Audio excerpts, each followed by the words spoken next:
네 번째 핫랭킹 오고던 전 부산시장 얘기인데요. 그런 건 없는 것으로 네, 관련 영상 보시겠습니다. 주민여러분들에게 정말 큰 실망을 끼쳐드려서 정말로 죄송하게 생각합니다. 피해자분에게도 죄송하게 생각합니다. 경찰 조사에 충실히 임하고 있습니다. 죄송합니다. 사퇴식이 조절했다는 의혹하고 사건 무마하려고 했다는 의혹이 있는데 한 말씀 해주시죠. 죄송합니다. 추가 성추행 의혹도 있는데 한 말씀 해주시죠. 그런 건 없는 것으로. 네, 부하 직원 성추행을 시인하며 사퇴한 지 29일 만에 경찰 출석을 한 오거돈 전 부산시장이 13시간의 조사를 받고 나서 시민들과 피해자에게 다시 한번 사과했는데요. 네, 추가 성추행 의혹에 대해서도 경찰이 조사를 했을 텐데 오전 시장이 이렇게 나오면서 말이 좀 미묘한 것 같습니다. 김관선 변호사님. 뭐 자기가 추가 의혹이 없으면 추가 의혹 없습니다라고 보통 피의자들 얘기를 하잖아요. 예? 없습니다 하는데 그런 건 없는 걸로 라는 표현이 좀 이건 당사자 화법이 아니죠. 네. 제3자 화법인데 그래서 우리가 좀 오해할 수 있는 소지가 그런 건 없는 것으로 그럼 경찰하고 그런 건 없는 것으로 수사를 마무리하는 걸로 했는지 아니면 그런 게 없는 건지. 근데 이제 본인이 당사자잖아요. 네. 그런 사실은 전혀 없습니다. 이렇게 말하는 게 맞겠죠. 만약에 정말 없다고 보통 그렇게 얘기하잖아요. 예, 예. 그런데 그런 건 없는 것으로 이 화법 자체가 좀 애매해요. 이게. 네. 사실 뭐 오전 시장이 기자회견 한 뒤에 이제 뭐 잠적한 다음에 모습 보기가 어려웠는데요. 이현종 의원님. 네. 이번에 뭐 출석할 때도 뭐 지하 주차장을 통해서 뭐 화물용 엘리베이터를 이용해가지고 몰래 뭐 경찰 조사를 받으러 갔다. 네. 뭔가 좀 이렇게 왜 모습 보이지 않으려 했을까요? 네. 사실 이게 이제 예전에 같으면 경찰 출석할 때 대부분 포토라인이라고 하지 않습니까? 예. 출석할 때 포토라인에 서서 이제 사진 찍히고 유명 인사들 같은 경우에 그렇게 이제 출석하는 게 이제 관리였는데 이게 조국 전 장관 들어오면서부터 검찰부터 이제 이 규칙을 바꿨지 않습니까? 네. 그러니까 본인이 원하지 않을 경우는 철저히 비공개로 해서 이제 출석하게끔 하고 이제 그런 식으로 이제 피해자의 인권을 보호한다는 차원에서 했는데 아마 이번에도 부산경찰청에서 이제 본인이 비공개를 원한다고 해서 실제로 이제 엘리베이터도 다 잡아놓고 이렇게 어떤 편의를 좀 봐준 것 같습니다. 네. 그다음에 이제 나올 때 이제 저렇게 입장을 이야기를 한 것인데 모르겠습니다. 이게 이제 국민의 알 권리와 또 피해자의 인권 문제 이게 항상 충돌하는 지점에 있는 거거든요. 네. 그런 면에서 이제 보면 피해자의 인권 문제라서 보면 뭐 저런 것이 옳다라고 이야기할 수 있지만 또 우리 국민들이 볼 때는 사실 이제 오전 시장이 3전 4기를 내서 부산시장이 됐고요. 네. 자, 오전 시장도 뭐 그렇지만 부산 시민들이 받은 충격은 꽤 큽니다. 이게 왜냐하면 사실 350만 부산 시민들이 정말 뽑아서 일을 잘하라고 해놨더니 이제 시에 내서 그런 일을 보낸 거 아니겠습니까? 본인들 자존심도 많이 상한 것이고 그러면서 본다면 그 모습을 좀 보고 싶었고 그동안 왜냐하면 또 한 달여 동안 나타나지 않았어요. 예. 잠깐 그 휴게소에서 모습을 드러낸 이후에 일체 나타나지 않았거든요. 예.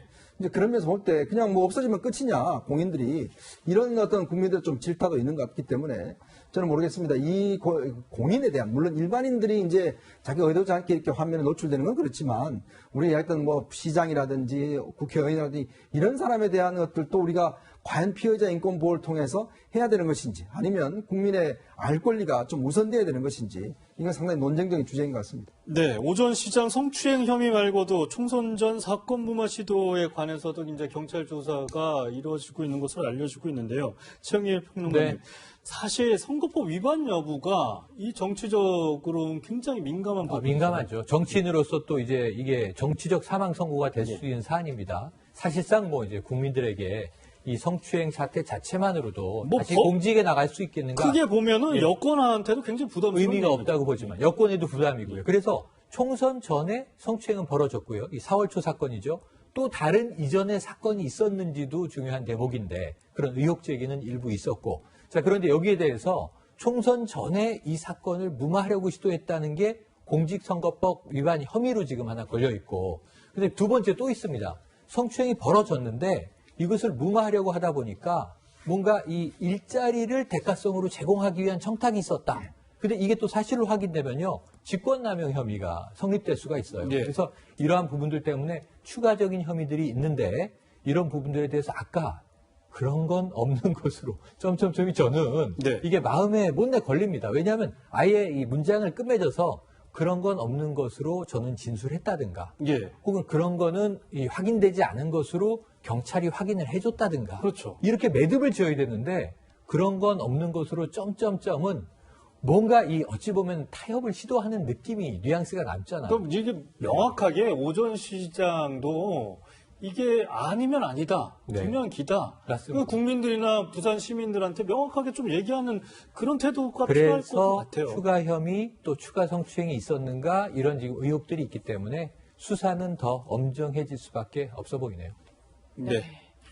그런데요, 또 오전 시장을 변호하는 변호사가 또 논란입니다. 오전 시장이 공직을 사퇴한다는 내용의 공증을 맡았던 법무법인 부산의 대표 변호사인데요. 김광산 변호사님, 네. 이 공증과 관련해서 변호사법을 위반했다 뭐 이런 지적인데 자세히 뭡니까? 근데 원래는 이제 그 변호사법에 보면 네. 공증한 사건에 대해서는 변호사 업무를 수행할 수 없도록 되어 있고요. 예. 만약 그런 업무를 수행하면 이제 500만 원 벌금이 처하도록 되어 있거든요. 네. 그런데 지금 그 이유가 뭐냐면 우리가 공증을 대부분 하는 경우는 A와 B라는 당사자가 있잖아요. 그럼 대부분 공증 사건은 뭔가를 확실하기 위해서 하는 거예요. 네. 그럼 A와 B가 대립된단 말이에요. 그러면 객관적 입장에서 공증을 해놓고 그 어느 한쪽 편을 들어서 소송을 하면은 그건 문제가 있고 모순이 되는 거잖아요. 그렇죠. 그래서 이제 처벌 규정이 있는 거예요. 그런데 단서에 보면 대통령령으로 법률 행위나 사적인 권한에 관한 거에 대한 예외로 하고 있는데 네. 이건 법률 행위에 해당이냐 사적인 권한에 해당하는 것이냐 이제 해석이 좀 여지는 있어요. 해석의 여지가 있나요? 해석의 여지 있지만 이제 원칙적으로 보면 사실은 이건 당사자가 피해자와 가해자는 대립된 관계이기 때문에 변호사 업무를 수행하는 것은 뭐 만약에 뭐 처벌을 되든 안 되든 굉장히 이것은 부적절하다 이렇게 볼 수 있습니다. 네. 김광삼 변호사님. 사실 지금 이제 이 어제 경찰 조사에서 오전 시장은 성추행 혐의 대부분 시행을 한 것으로 알려지고 있어요. 그렇다면 이 부분에 대한 이제 처벌이 어느 정도가 될지 뭐 구속 영장을 청구할 수도 있는 상황이 되는 건가요? 일단 이제 부산시장을 전제로 하지 않는 일반적인 강제추행 사건은 대부분 이제 영장 청구하지 않아요. 네. 그러니까 강제추행의 정도가 뭐 정말 뭐 폭행 협박을 해서 하는 경우는 모르겠지만 피해자 의사에 발해서 한 경우에는 일반적으로는 구속하지 않고 기소를 합니다. 네. 그런데 법정에서 재판을 과정에서 다 인정을 하고 피해자가 합의를 안 하면 선고를 할 때 법정 구속하는 경우가 대부분이에요. 그래서 일반 사건이라면 그렇게 될 수가 있는데 이 사건은 약간 특수한 상황이 있죠. 일단 부산시장에는 거대한 권력 그걸 이용한 거잖아요. 예. 그리고 사실은 강제추행이 우발적으로 이루어진 게 아니고 의도적으로 집무실을 불러가지고 처음부터 어떤 추행의 시작이 됐다고 한다면 이건 죄질이 굉장히 나쁘거든요. 그래서 일반 강제추행 사건과 달리 이 혐의가 인정이 되면 경찰에서는 영장을 청구할 수 있는 충분한 사안이 될 수 있다 이렇게 봅니다. 네. 알겠습니다. 얘기 여기까지 하고요. 이 시간 한랭킹 5번째로 넘어가 보도록 하겠습니다.